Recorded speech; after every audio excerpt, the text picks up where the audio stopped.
Salam millət, mən Nihat. Bugün sizlərlə 83K oluruq. Görüyorsunuz kimi profil verdi. Piper kasıram bayaqdan.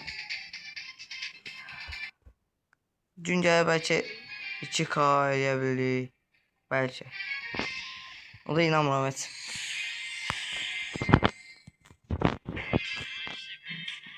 Asan maçatdı amma hər an məndən hər şey gözlənə bilər, yəni uduza da bilərəm.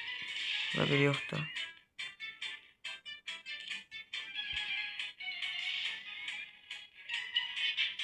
Yükər də 3 saat alınır, önce yavaş yavaş qırmağa çalışaq.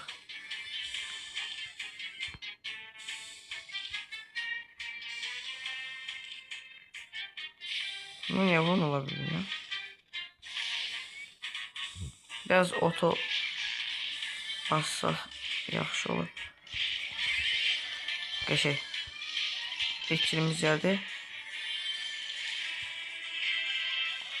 Ben vura bilərik ona. Şey. O denin yok. Çok şükür. Bu arada şansı yaşayırıq hayatta. Oyunda daha doğrusu.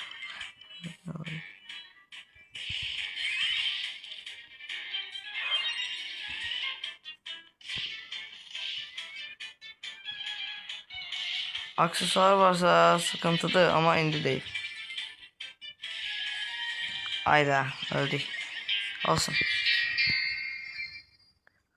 3. oldu. Ve 83K xeyirli olsun. İndi efsane atıq. Həm marxıya bu da. İnşallah karakter gəlir. Amin. Bismillah. Karakter crazy zor. Mükemmel. Neyse görüşürüz uşaqlar. Gece videoda görüşürüz. Sağ olun. Profilde böyle. Neyse sağ olun. Sağ olun.